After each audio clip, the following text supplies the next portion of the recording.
Hello, beautiful souls. We're here to talk about the invention of Barbie and the cosmic codes and storylines that have been imprinted within this invention, within this creative birth into the world. We're going to look at the Gene Keys activation sequence of Ruth Handler, the inventor of Barbie. And we're also going to look at the Gene Keys activation sequence of Barbie herself or itself, the birth of the creative idea that Barbie is. And I think that, I just watched the Barbie movie last week or like when it first came out.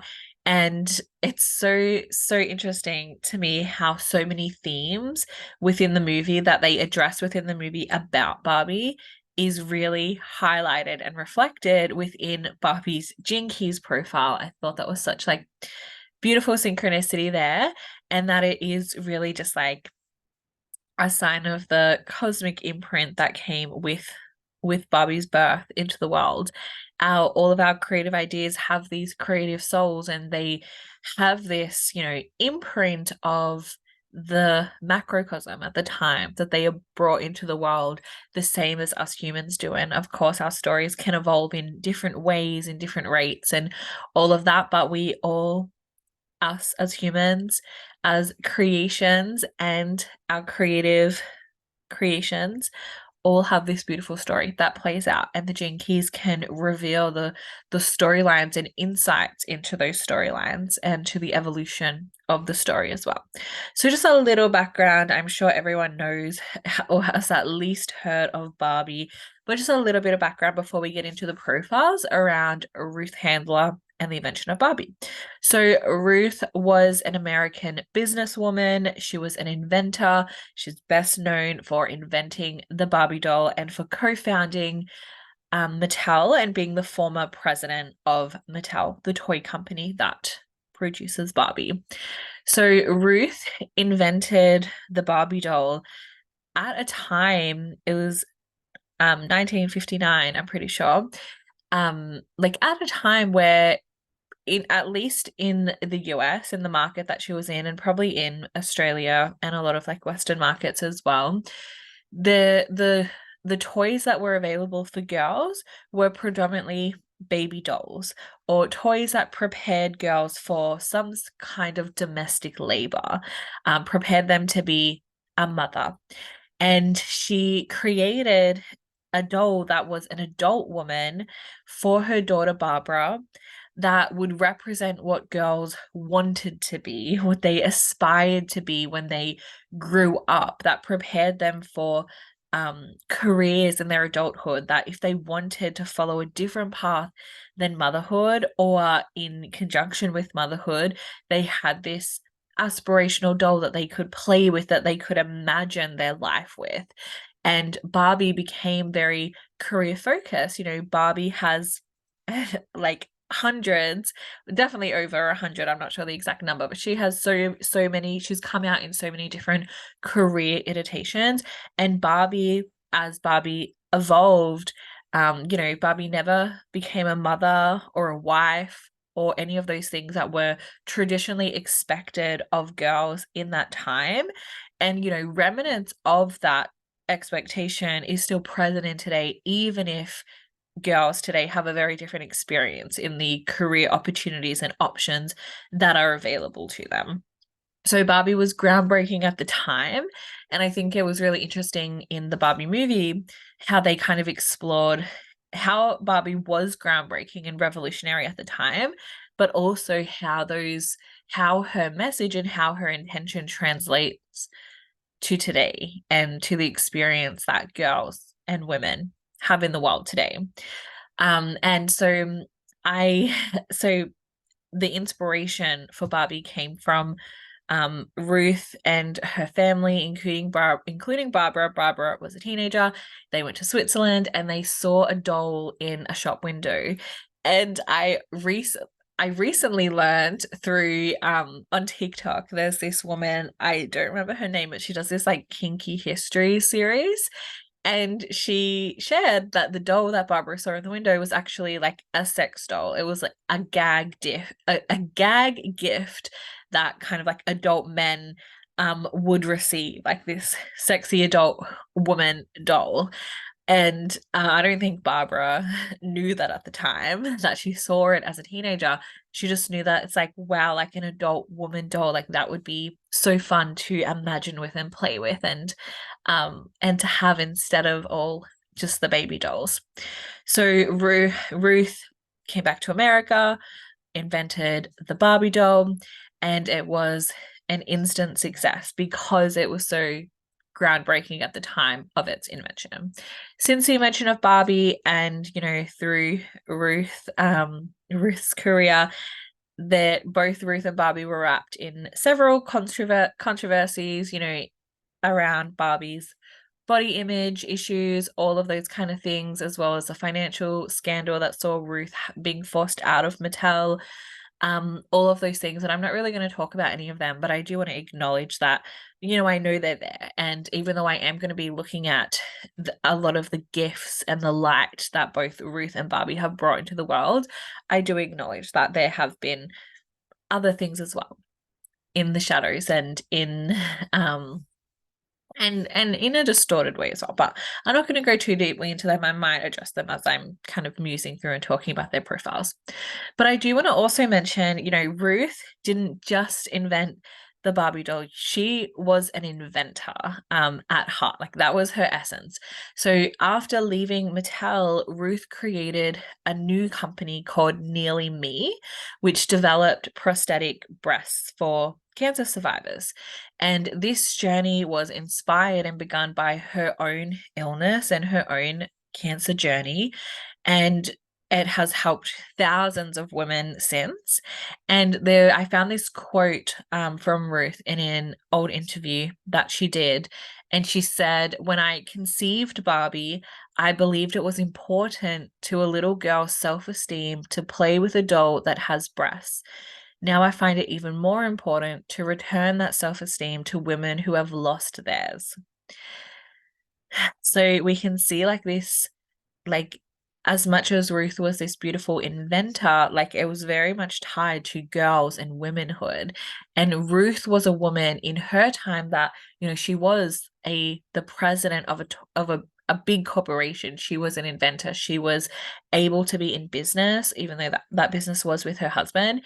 And she saw, like, she would have seen the journey her mother and grandmother experience was very different to the opportunities that she had, but she envisioned a life for her daughter and for future generations where, they could put as much focus in their career as their families if they wanted to. And I think this is something that does get distorted when there is this revolutionary thing come in. And I think feminism has been distorted in this way as well, that the intention is opportunity options. It's like an expansion of the options available, and that isn't saying that everyone needs to follow that path.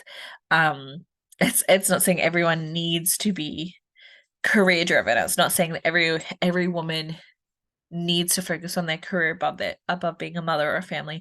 It's just like if they want to, they can. And I think that is the message. That is the light of the message that Barbie brought into the world for a lot of girls that grew up playing with Barbie. Ruth passed away in 2002 at the age of 85, but her creative legacy lives on in many ways. Okay, so let's get into the Gene Keys profiles. First, starting with Ruth. Okay, so Ruth has the 44th, 24th, 7th, and 13th Gene Keys in her profile. For her lines, she's either like a 5-1 or a 6-2, and I really feel like her lines are a 6-2. Like I feel like she brought in that visionary nature of the 6th line. And the second line, I feel like she could have the first or the second line, but I feel like the second line links in as well. So I won't talk too much about that. We'll talk more about her gifts through her core 4 Gene Keys.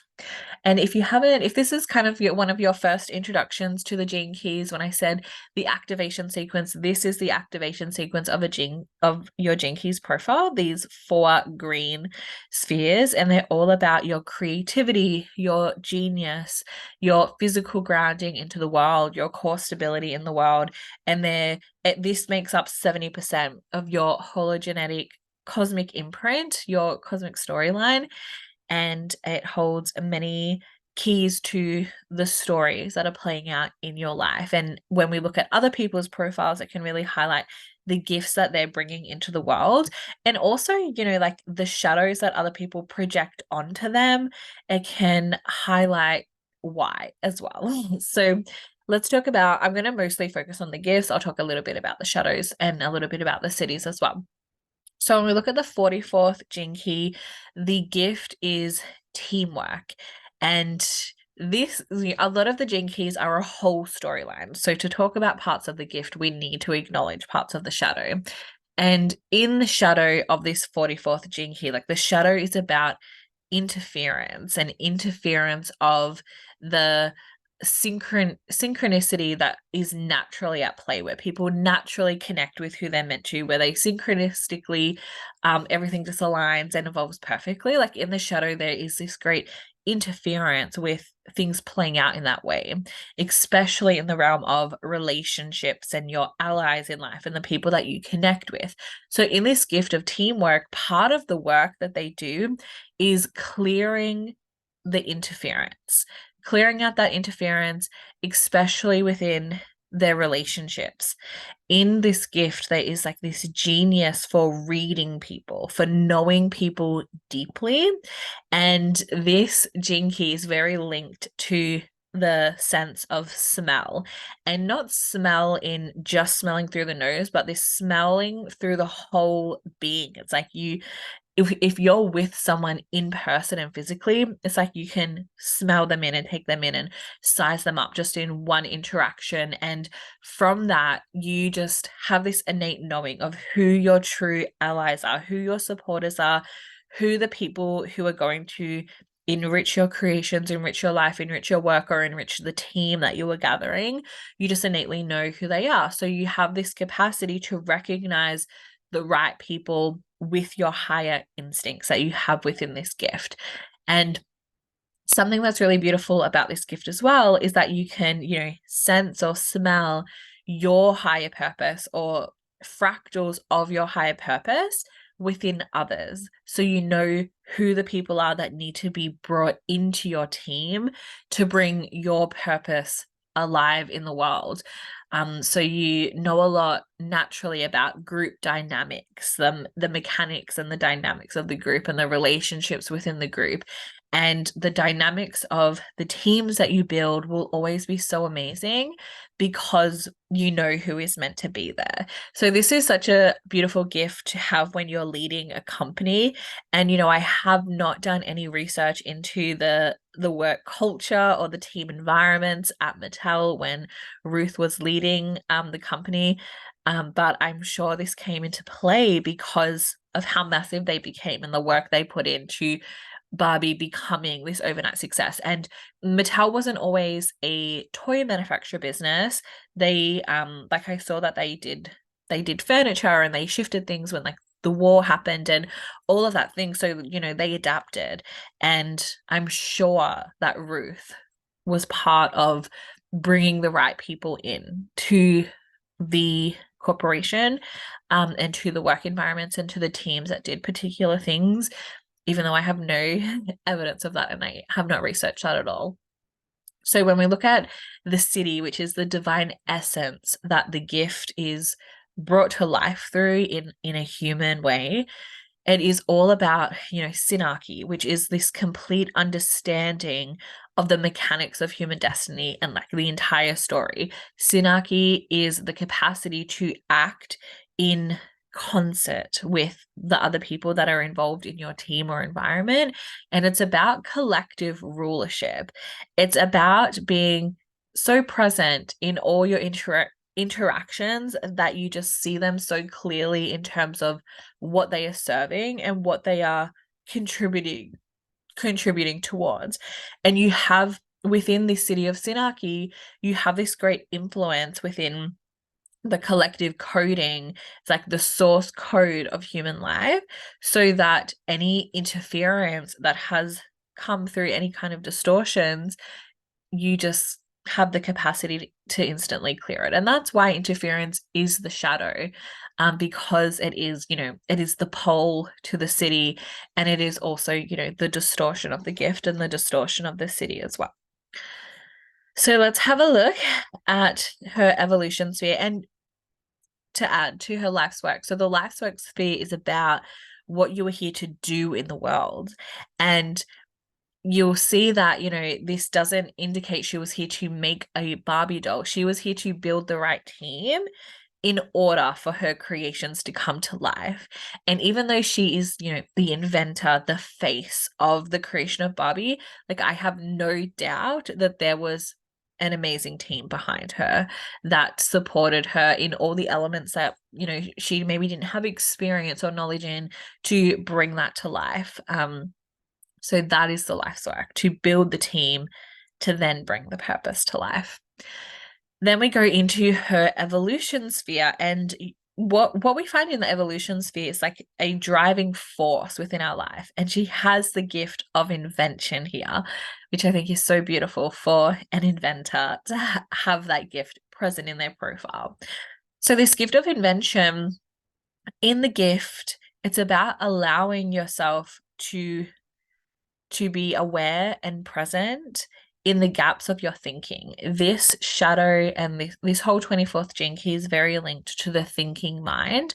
And the shadow of addiction is essentially where our thinking becomes addictive, where we don't want there to be gaps in the mind. So we become addicted to things so that we don't have to pause in the gaps of our awareness to find what is within them.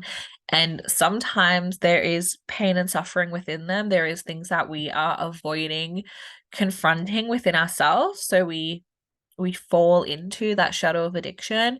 But within the gift of invention, it's about allowing yourself to be and surrender within those gaps of thinking, within those gaps of awareness where something new can be birthed through. Because if we continually think in circles and continually stay addicted to that thinking, like there's no space for something new to be born through it. But in the gaps of our thinking, within this gift of invention, there is this beautiful art for original thinking, because when we're in that gap of thinking, there is space for kind of new pathways and new thinking to emerge. And in those gaps and in that original thought, there is this really beautiful magical bridge created that kind of bridges the gap between these higher levels of awareness and the thinking of your mind. And this is where invention is born from, and where new invention is brought into the world, when that original thinking has the space to come through and to be contemplated upon. And this gift always allows that space for original thinking to see things in the world in a completely new light, and to, contemplate the mysteries of life for new things to be born through it. And invention always thinks like in these spirals where it's always kind of like moving up and adding new dimensions to it, rather than thinking in a circle and becoming stuck and addicted to this exact same thoughts every single day. And invention in this gift, invention isn't something that you do. It's something that just happens when you allow yourself to be in this space. It's where the mysterious silence kind of like spirals up and brings something forth inside of you that you need to bring into the world. And if we look at this like through the path of bringing Barbie to life, through Barbie being brought to life in the world through Ruth, it's that, there was that musing and that inspiration of her daughter seeing that adult doll in the window. And that was kind of like a spark to contemplate for Ruth. But having Barbie be career driven and represented in all the ways that she was, like that was really the inventive part. Like there could have been an infinite amount of identities and marketing and all these things attached to this adult doll brought into the market. But Ruth really, she was connected to, I think, part of her gift of teamwork. She was connected to like, what do girls need in the world right now, and what is that higher purpose? And the gift of invention is like, how can she think about girls playing with adult dolls like in a completely new way? And it was innovative in a way, but it was new in a lot of ways and brought in that inventiveness. All right. Actually, I want to talk about this city of silence. The city of silence is so, so beautiful. And it's like the silence and the emptiness isn't just a dark void where nothing happens. The silence is what is pregnant with potential, pregnant with the potential of the cosmos. And that is what people with this 24th gift of invention connect to in their silence. When they allow those gaps in their, just monkey thinking mind, they allow something to be born out of the silence.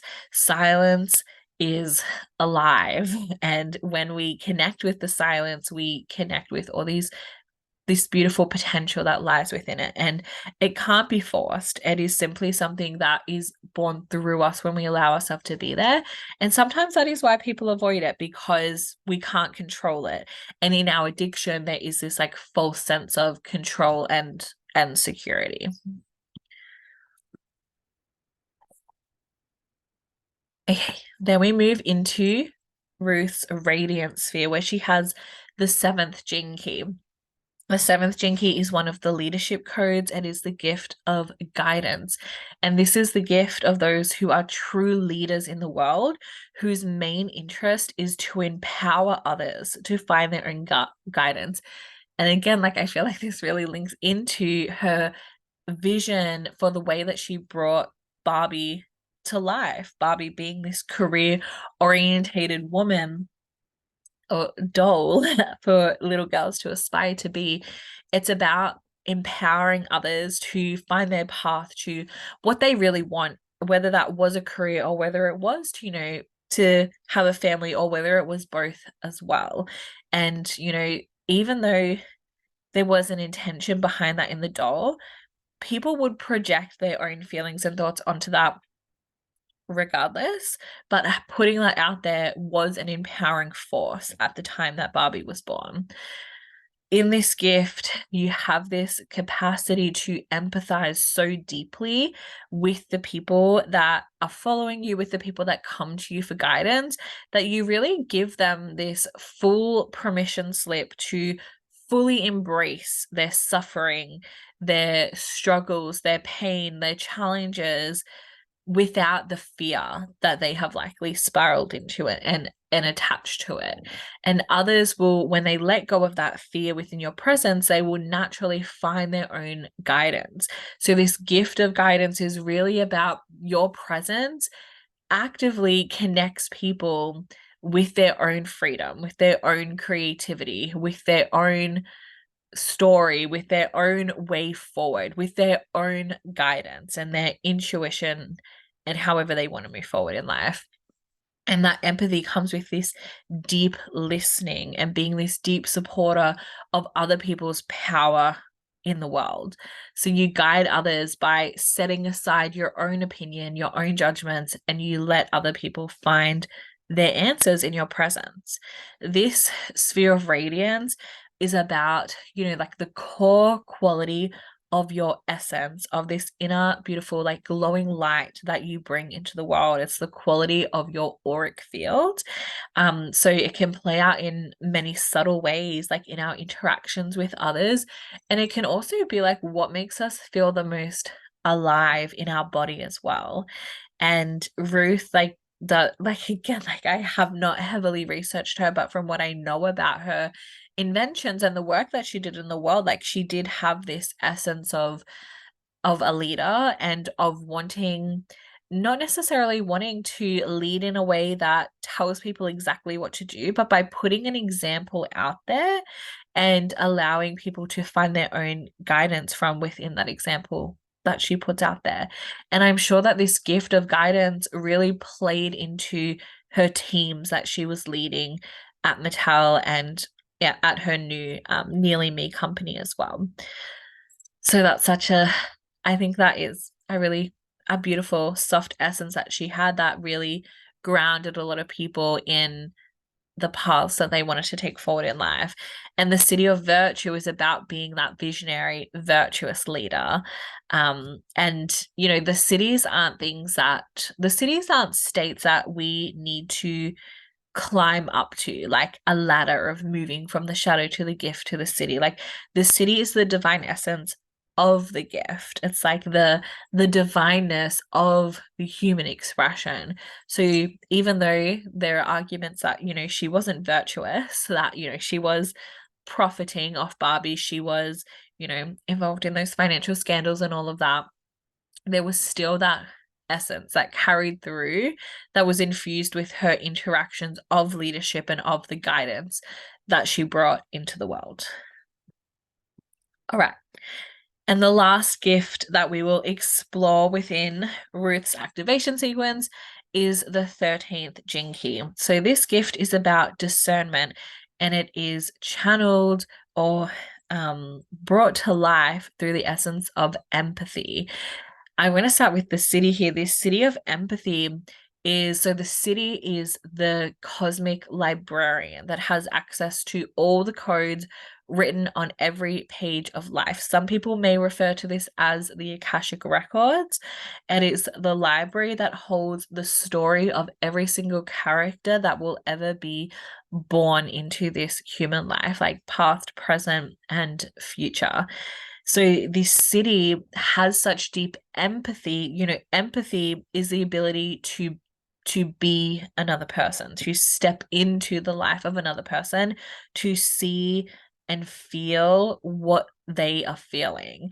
And because like this 13th Gene Key has access to the story and the codes of every person, they can step into any person and feel what they are feeling, and they have access to just like this deep whole body listening, because they are able to just deeply connect with what anyone in the world is feeling. And again, like that is the divine gift of empathy, and that comes with, that the human manifestation of that is discernment. In this gift, you really reclaim the ability to listen from a wider perspective, which does become distorted in the shadow of discord, where you have this inability to really listen. So, an inability to learn and process the past and the experiences that you've had in life. In the gift of discernment, you open your mind to this kind of mythical level of thinking, where you can always interpret and sense what is behind the veil or what is underneath the surface of whatever it is that you are seeing, or the interaction that you're having with others. And you see these themes and these stories naturally just playing out without attaching your emotions or opinions or judgments to what you're seeing. You have this discernment between the illusion and the reality, and you have a discernment between like what is yours and what are others to process and to experience. Your discernment leads to this optimism for life, because you see the illusion of the fear and the pain and the suffering that can sometimes come up. Those things can feel very real, and they can also only be there because of the way our mind is distorting our experience of certain things. This discernment is also about discerning between the voice of your heart and the voice of your mind, and always letting your heart lead the way when you discern between those two voices. Discerning between your agenda and the agenda of those you are listening to listen beyond your ears, is the discernment. And the more you listen, the more you will only hear one thing, which is love. And the greatest discernment is discerning between like what is of love and what is of not. And what is in the purpose sphere is about like who you are here to be in the world. So Ruth, with this Gene Keys profile, is here to be someone who deeply listens, who deeply understands other people. And when we look at a Gene Keys profile as well, so the radiance and the purpose sphere are these like inner energies. So they're these, internal kind of driving forces, whereas the life's work and the evolution are our like external conscious spheres, which is about like our work in the world and how that in essence is expressed into the world. So this energy of, you know, like this true leadership, this deep listening, this empathy and this discernment is the essence that is expressed through, you know, the teamwork, gathering people to bring a higher purpose into the world and bringing new original thought and invention into the world as well. So her inventions are really, you know, they're brought through in the silence, but they carry that essence of deeply understanding where people are in their life right now and what they need to move forward into the path of love, like through the path of their heart. So that is the activation sequence for the Gene Keys profile of Ruth Handler. And I didn't fully like go through the shadows, but I have the notes on the slides here. If you want to read through them, every gift has a shadow, every shadow has a gift. And the shadow is really just energy that gets to be harnessed through the gift when it is accepted and embraced. And the shadow can also represent challenges that we may have in our life on our path to activating and fully unleashing our gifts as well. But our shadows can be deeply personal. So we don't always see how the shadows play out in other people's lives. It is more of an internal journey most of the time, but sometimes we can recognize the shadow. But when I look at other people's Gene Keys profiles, you know, that haven't actually asked me to explore their Gene Keys profile, I like to just mainly focus on their light and mainly focus on their gifts, even though we can sometimes see patterns of the shadows within the life that we know that they have lived publicly. All right, let's get into Barbie. So Barbie has the 22nd Gene Key, 47th, 26th, and 45th. And the birth time that I used, I think it was on just like Wikipedia. If you Google like when was Barbie birthed or invented or created, it comes up with the exact time, which I think is the time that she was maybe like officially announced or officially born into the world. So that is the time that I have used to create this profile. So we know, because we have the birth time, we know that the lines are 2 and 4, which I think are really beautiful, because like the second line is that, you know, with the second line, you're here to change the way people move. You're here to bring more fluidity and flexibility and mobility like into the way that people are living their lives. And that movement can be very linked to like what people choose to do in their path of life, like especially young girls.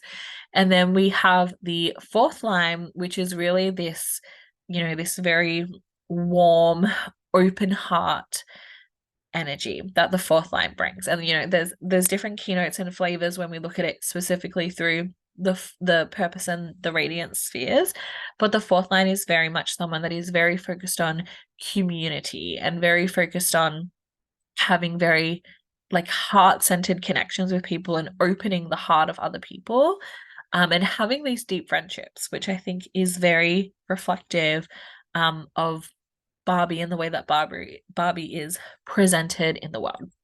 So let's look at the 22nd Gene Key. The gift of the 22nd Gene Key is graciousness. For Barbie, I am going to go through her shadows a little bit because, you know, Barbie is a doll and Barbie is, I'm exploring Barbie as an idea because, you know, Barbie is a lot of different versions of dolls. Barbie has all the many of like the cartoon movies, the new movie that has come out. Barbie has many kind of ripple on creations from the initial creation, and all of this is part of the birth of Barbie and the evolution of the story of Barbie, the creative idea. So I will talk a little bit about the shadow, and I'll probably link a lot of it to the Barbie movie that I think encapsulates a lot of the story that Barbie has had in the world as well. So in this In the shadow of the 22nd gene key, the shadow is dishonor. And this is the shadow of becoming ruled by emotion and then projecting that emotion onto others. And that is where the dishonor comes from. You dishonor yourself and other people when you don't take responsibility for your own emotions and you try to put that onto other people. You're dishonoring the other person as well as yourself.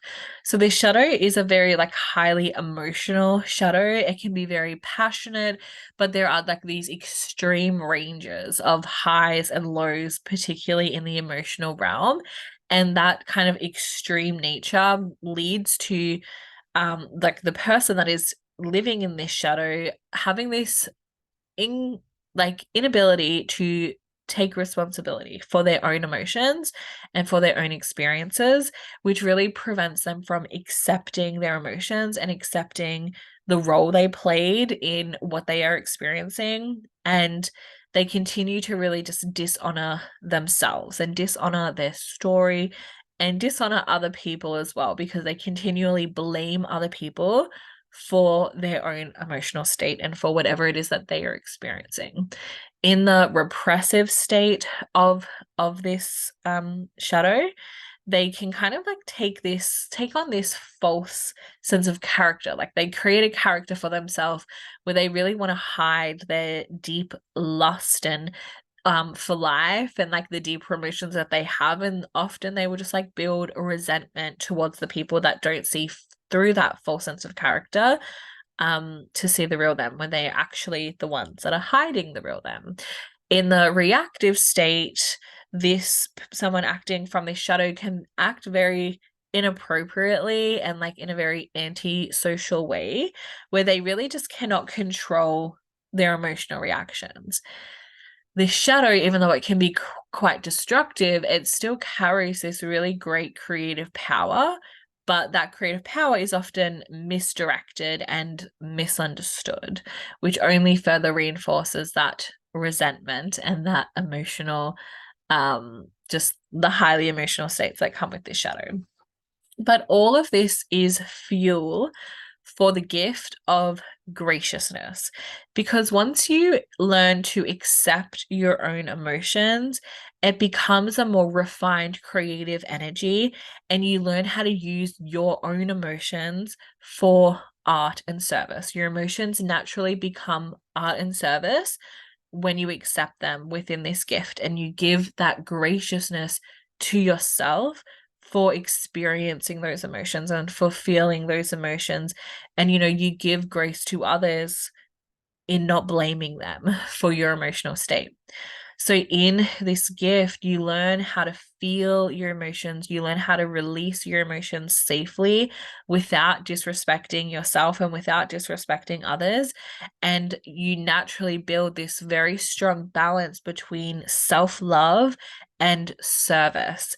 People with this gene key or even creative ideas with this gene key are really here to have an impact on other people's emotions in a positive way and to free other people from the destructive nature that their negative emotions may be having on them. In this gift, there is this great consideration for the feelings of other people, and actions come from this place of grace and consideration and kindness and respect in whatever they do. And there is this very profound kindness at the heart of this graciousness. And being kind isn't the same as being nice. It's like there's a very different energy there. And this gift is really about elevating others because they feel so deeply understood around you. And all of this comes from the city of grace. Grace is like a divine code sent from higher consciousness to feel all aspects of the sacred wound. The sacred wound is our story of suffering that we are born with, that we bring into the world. It's like our slice of the collective karma.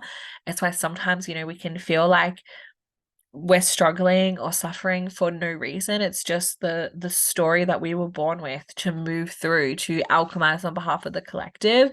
this city of grace is here to, heal that sacred wounding that is within others, which can be very linked to emotions and helping people really navigate their own emotions and how they may be blaming others for them and how they can take responsibility for them to transform them into art and service. Grace is like that beautiful afterglow of healing, and grace is what makes way for the redemption of all. Like, no matter what you have done, you can be redeemed. Is every story can have a redemption arc, and no matter what you have done, you deserve grace. And that doesn't mean you deserve grace from everyone, but those with this 22nd jinky just have this natural capacity within their heart to give grace to others, to extend their grace to others, and to have that consideration and that kindness to allow other people to feel like they can redeem themselves within their presence.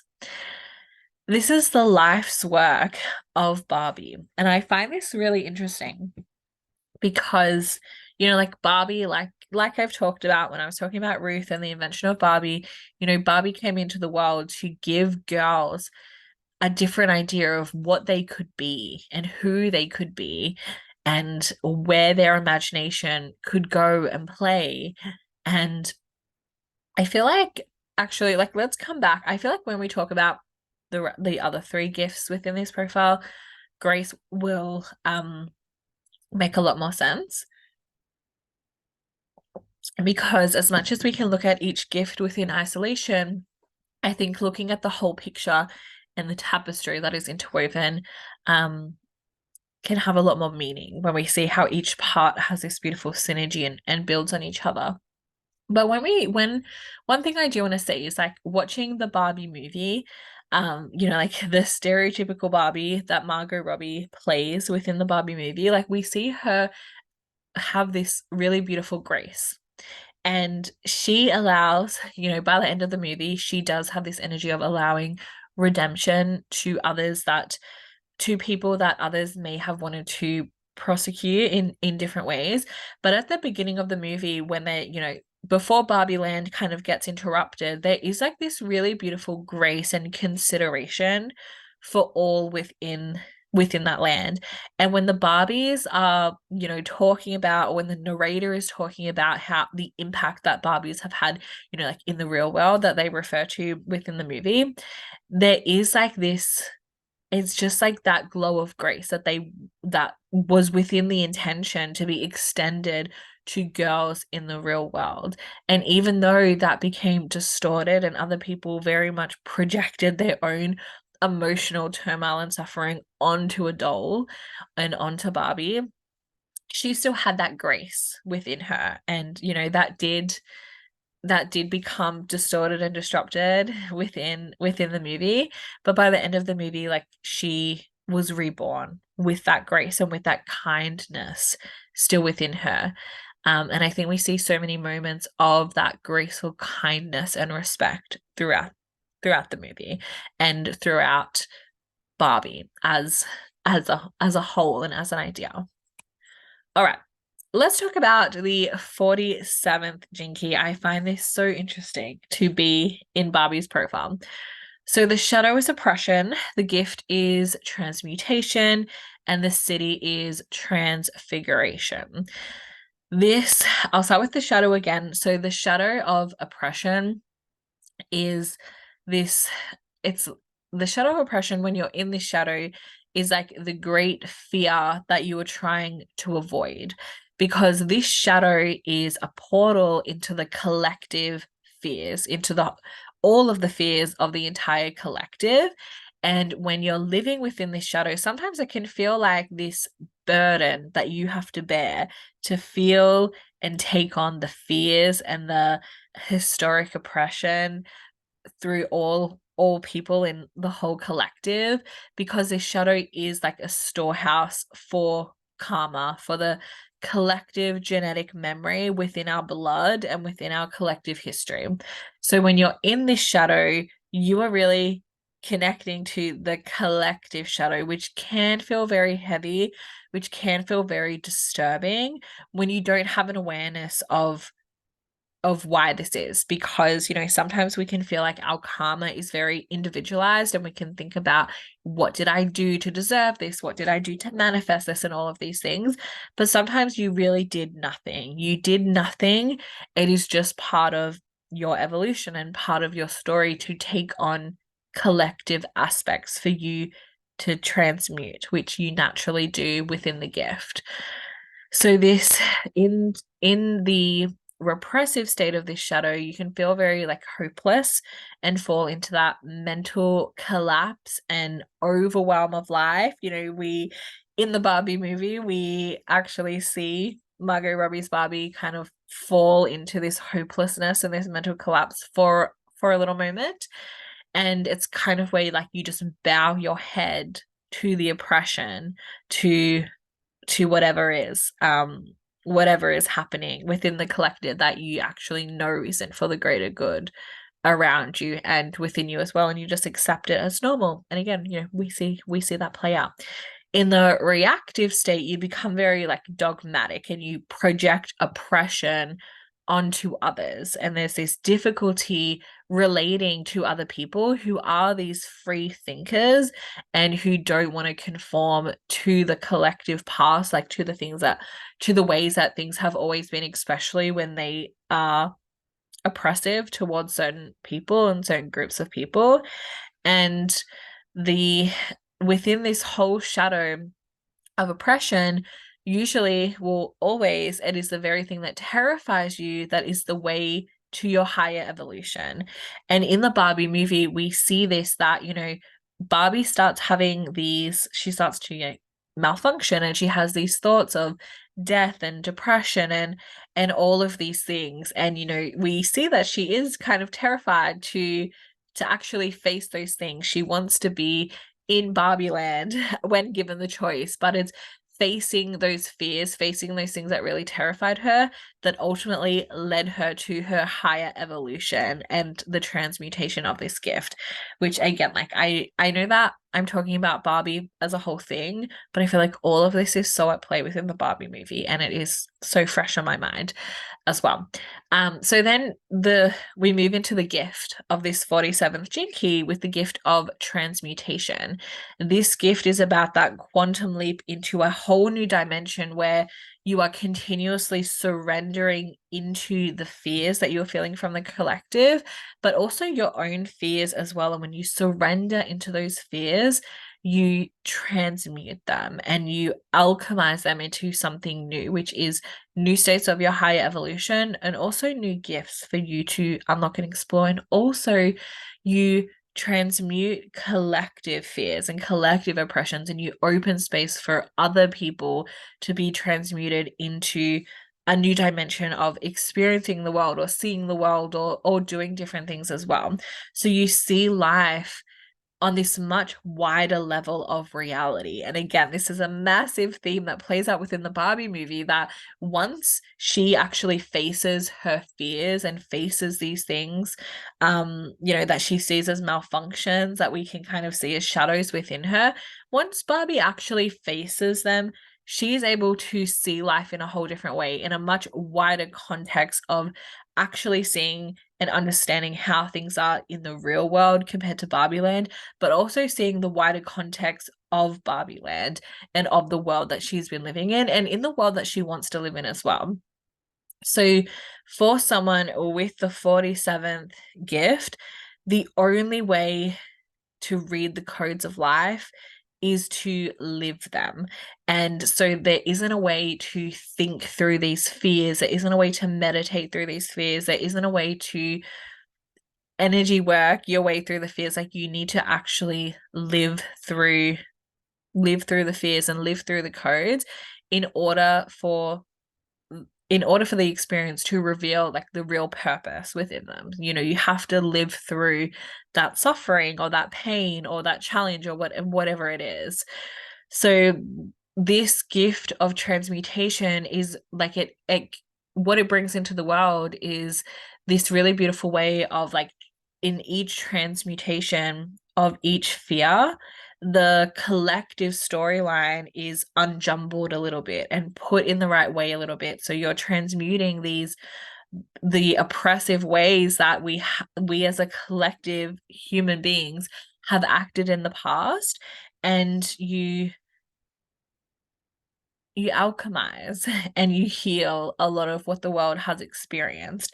And that can sound like a lot for one person to take on, and it's not that you need to heal the world of every single past transgression that every single human has had in the world, but you pave the way for that and you do your part of healing our collective history. You have this gift of changing one element into another. And I think that when we think about this in the context of the Barbie movie, it's so interesting, like the projections that the Barbie movie has had on it. And I think that, I really enjoyed watching the movie. I think, and there's been so much criticism from men and from people, kind of on the right, and a lot of different people have had a lot of criticisms on it. And I think that that's just natural. When art brings a lot of light into the world, it will also attract criticism from people who don't resonate with it, don't understand it, or who, some people just want to criticize. Some people have valid criticisms because of what they resonate with in their life. So I don't think I think that some of the criticism is very much that some people's shadows are being very triggered in the way that, especially this shadow of oppression, like people really facing the way that they have been oppressive towards other people in their life. I think that some people are very triggered by that. And something else, like with the shadows that we have imprinted within our profiles, sometimes we can trigger those shadows within other people if they are unwilling to see us for our light. Our shadows are kind of mirrored to them and they see them within themselves. So I think Barbie as this creative idea and Barbie the movie really triggers like the shadow of oppression in people that have been oppressive to others within their life, which is really interesting. And I think that is something that they ultimately need to move through and heal within themselves. But I think that their shadows being triggered is ultimately a good thing, because it's the more that they kind of criticize and kind of have this shadow experience of it, the polar is also true, and the more light and really beautiful experiences that are coming from this movie as well. So this 47th gene key comes from the city of Transfiguration, and this is like beyond transmutation. It is where things are transfigured into pure light frequencies. It's like our bodies returning back to being stars. Our bodies were built from stardust, and eventually we will be transfigured back into pure light, becoming stars again. It is like the healing of the whole collective karma of humanity, transfiguring it into light. And again, this is the divine energy, not something we need to focus on, like how is that going to happen, or when is it going to happen, or any of those things. Okay. Let's go into the 26th gene key. So this is the gift of artfulness. It has the shadow of pride and the city of invisibility. And I want to start with the city here of invisibility. So this city, this divine gift, is about becoming one with your environment, almost like you are camouflaged in with all of life. And this is the difference between the embodiment of my will and thy will. It's in the shadow, it's really about my will, enforcing my will onto the world. Whereas the gift is about starting to feel into the will of the collective. And the city is this complete embodiment of thy will. Like my only will is the will of God, the divine, whatever word you want to use. So you become one with existence. And this city really is here to teach people to take life less seriously and almost like to play tricks on us so that we eventually find the humor in the great truths of life. You become invisible, like this invisibility is also really linked to not caring what other people think or what other people project onto them. And, you know, Barbie has so many things projected onto it through, you know, I find it really interesting, like all the body image stuff that is projected onto Barbie, because Barbie came into the world to be an example of women being able to like focus on careers. Like that was the intention. And then all of this body image stuff got projected onto Barbie. And it was a projection because that was where like the collective fears and mindsets were at. Barbie never said every woman has to look like her. And you know, Barbie has brought out iterations of like different body types and different presentations of what she looks like. But it was, you know, at the end of the day, she is just a doll. But she's so much more than a doll at the same time. And that is something, you know, that we can find humor in when we are detached from projecting our own insecurities and our own meanings onto Barbie. So there's a lot to unpack there, which I won't go into all of it, but I think it's really interesting just to sit with the history there, that it's because of the overvaluing of body image that society has that those images were projected onto Barbie within the first place. But within this city of invisibility, like Barbie doesn't care. I know Barbie is a creative idea. You know, if Barbie was a person, she wouldn't care. So in this city, laughter is the legacy, because at the end of the day, is it really that deep? And, you know, there is so much polarity here because of course it is. Like there are so many layers and complexities we can add. But then if we strip it back, we can kind of find humor in even caring about a lot of those things as well. And again, there's polarity. Like I'm not being dismissive if of the real issues that have arisen and the role that Barbie may have played in a way, but it's always projections of humans, of people that have brought these things up into the world. And you know, Barbie has human creators that have maybe brought some of these things into the world as well. But Barbie herself, like Barbie the doll itself, is just a doll. Is a doll. So the gift of artfulness is about like the gift of understanding the difference between will and intention. In the shadow of pride, it's really about like forcing your will onto the world to try to control life. But in the gift of artfulness, you understand that achieving goals or doing things with just trying to force your willpower is ultimately like unsatisfying and unfulfilling and unsustainable. And you shift into this connection with your intention. It's where your higher purpose manifests when you surrender your individual will to nature as a whole. So it's your willpower. So you have an intention, but your willpower is surrendered to be enhanced by the collective, because you come to realize that your purpose is really something that you tune into rather than something you impose. When you tune into like living through the intention of your purpose, there's so much spaciousness and different actions available to you. But when you're acting from a place of your will and your goals and what you think you want out of life alone, then there's no space. Like it's a very narrow, I need to do this to get this.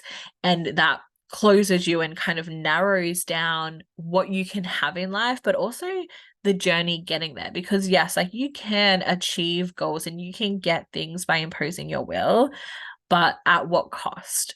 And usually it's the cost of your peace, your joy, your what you actually really want. But when you act from your intention, that's where you open the space for many things to provide the things that you're really craving in life. So by listening to your intention, you activate these high frequencies in your body that make you warmer, that make you more open, and you start to use your pride creatively where it becomes artful.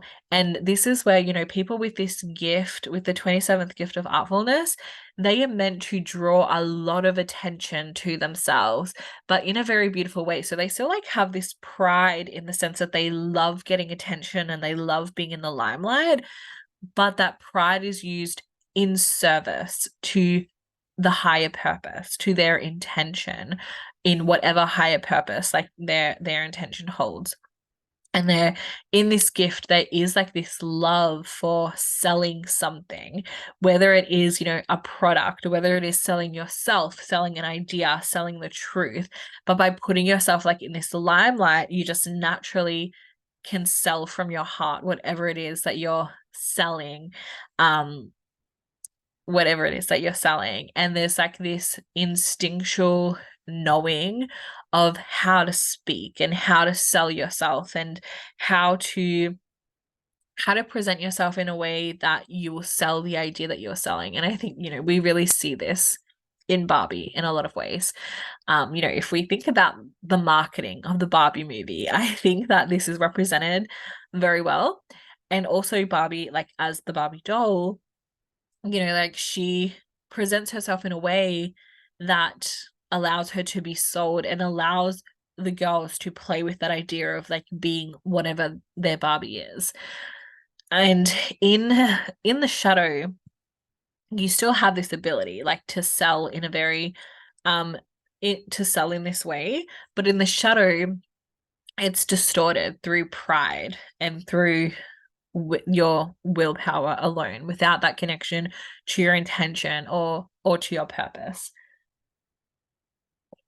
So this gift is really about making art out of your pride, out of your ego, and selling through the heart. Let's go to the final gift here, the 45th Jinky, with the gift of synergy, the shadow of dominance, and the city of communion. I'll start with the city again. So the city of communion is about where like the individual, the family, and the collective merge. It's about, a communion of the collective. There is no separation and there is no hierarchy in terms of who I care about more, who I should give more to. It's like we are a collective family, communion, like whatever word you want to give to it. And something that's really interesting about this city is the way that we serve the world and work in the world when we are truly in communion with each other. This city sees the end of money because unconditional giving negates the need for money altogether, negates the need for transactions altogether. We simply give into the collective and we receive what we need from the collective. So this city is like the divine gift that holds the mechanics of that mythical state of communion. How we see this manifested in the world through the gift of synergy is that this is a gift where it sees a shift between hierarchy and heterarchy, where decisions are really made because they are distributed equally throughout the system. And I think, when we look at Barbie Land, this is a really beautiful example of how, like how happy everyone is to give their service into Barbie Land. Particularly the Barbies. Like I know there is some shadows when we look at the Kens, but when we look at Barbie Land, there is like this really beautiful communion when it comes to decision making, when it comes through how resources and everything is distributed like throughout the collective of Barbie Land. The decision making is collective, and this synergy really allows problems to be solved very efficiently because this self-organizing collective has an intelligence has been built into the systems. This gift of synergy is very interested in like the long term of the collective, and it really fosters a lot of goodwill. It assumes that everyone is acting in goodwill towards the collective. So when this goodwill is generated internally, from the person that embodies this gift, it spirals out and it ripples out to build this goodwill towards others, and it creates this really beautiful synchronicity between other people and the collective and the community of whatever group this person is a part of. So synergy really requires this new way of thinking that challenges the current mass consciousness. And at the moment, we live in a mass consciousness that values hierarchy, that values certain people having higher values in the things they do for the world or to the world. And that gives way like to the shadow of dominance, whereas where this gift of synergy becomes distorted, this shadow of dominance is really about people operating out of this hierarchy. As you know, it's hierarchy. We can think of hierarchy in terms of businesses, that, you know, there's the CEO, management, staff, probably many layers in between, but there's like this ladder. But that idea of hierarchy is projected onto human beings and their innate value as human beings. And that hierarchy can be in terms of like class, race, all of these things. And like whatever kind of categories you can think up, like people kind of putting them in a hierarchy of like, these people are more valuable than these people in terms of just their presence and their existence in the world. But in this gift, like, we know that all humans are innately valuable and have something valuable to contribute in service to the collective. So this shadow really, it really confines loyalty, because people cannot truly be loyal to someone that wants to dominate over them. But there can be that false illusion of that, particularly, you know, in workplaces. This shadow is really about like only living for yourself, and in the repressive state, you bow your head to authority and compromise your own freedom. And in the reactive state, you become very obsessed with dominating over other people and climbing that ladder. So let's look at Barbie, the creative idea, all of her gifts of graciousness, transmutation, artfulness, synergy. There is, you know, when Barbie was born, this really beautiful energy was born into the world that got amplified and rippled through the thousands and thousands and thousands of sales of the Barbie doll, or all the cartoon movies that have made, the recent movie that has been made, like all the ways that Barbie has been represented in the world, there has been like this really beautiful surge of light that has been brought into the world of that, you know, new way of thinking, of that transmuting the karma of like oppressing women in the past and bringing that redemption and that grace to the actions of the past, while opening new opportunities in the minds, in the imaginations of girls to be who they want to be. There's that really beautiful artfulness of selling this idea to the world, and also this really beautiful communion and synergy of women working in the world and being of service in the world in a new way since the invention of Barbie. There's also been many shadow projections within this journey of Barbie, and it'll be really interesting to see where her story evolves and where it goes. And I think, like, for me, it's really interesting, just like a personal reflection. Like, I definitely had Barbie dolls. um I definitely had Barbie dolls and, you know, like all the fake Barbie, like adult dolls, like growing up. And for me, like, I was, you know, not born in the generation where Barbie was revolutionary. Like, I feel like for me growing up, it was always just a given that I would have a career, that I would go into the workplace, that I, you know, could also be a mother and have a family, and that if I wanted to. And I feel like for me growing up, there was almost like more of a focus on the career and like doing that first, like being, you know, successful first and then having a family. And that may have been, you know, where the scales tipped a little on the side of needing a career and being less open to like the more traditional path of being a homemaker and mother for women. But something that was interesting for me was I was involved like in a lot of Rotary clubs where there was definitely like an older demographic. And some of the women I spoke to there, which were they were kind of like younger than my grandmother, but older than my mum, kind of like in between the generations of my mum and grandmother. They talked to me about how, you know, where they had very limited career options. They could either be like a nurse or a teacher or a secretary. Like, there was like a very limited list. And as soon as they were married, they had to leave their career and that they couldn't have a bank card in their name. Like there were all these different things that they were telling me. And I thought like, oh my God, like I thought this was so further back in the past that women didn't have these rights or these opportunities in the world. But it was really only, like less than two whole generations ago.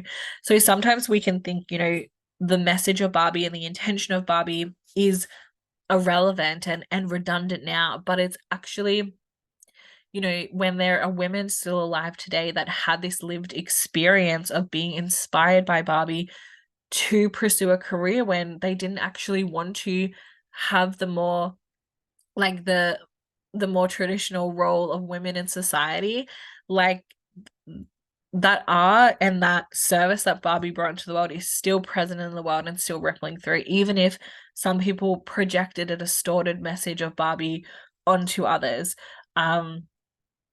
So I think that Barbie, with this new Barbie movie, I think that it brought a new understanding of the journey of Barbie into the world, or like to the minds. I feel like the Barbie movie was, even though it was marketed as it's for everyone, I feel like it was very much targeted to like millennial women.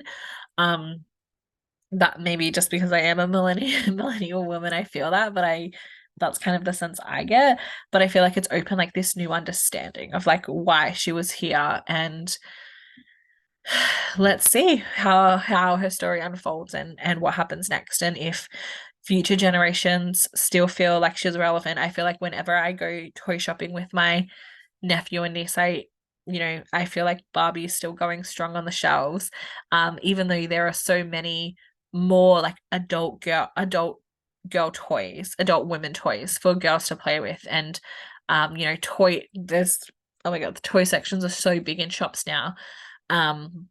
So yeah, she has a different relevance to society now. But I feel like even the other day we were actually watching a Barbie cartoon series on Netflix, because my niece was really enjoying it, and it was really interesting. It was really interesting watching it, and I know so many people talk about loving these Barbie cartoons. I never really watched them growing up. But yeah, anyway, I'm going on a little tangent now. I'll wrap it up. But I feel like Barbie is still relevant in many ways, but the ways that she's relevant is however it is projected on her to be relevant in the world. So it's something really interesting to unpack as well. So I hope you enjoyed this exploration of the Gene Keys profiles of Ruth Handler and Barbie, and the cosmic codes that were imprinted from the macrocosm onto these stories that have evolved through the inventor and the invention and the ripple that they have had in the world. If you would like to explore your own cosmic codes and your own Gene Keys story through your activation sequence, I would love for you to come and take a deep dive into your own profile with me. Exploring the activation sequence is exploring your core 4 Gene Keys. We'll explore the shadow, the gift, and the city in beautiful detail, as well as the lines, as well as the whole interwoven picture.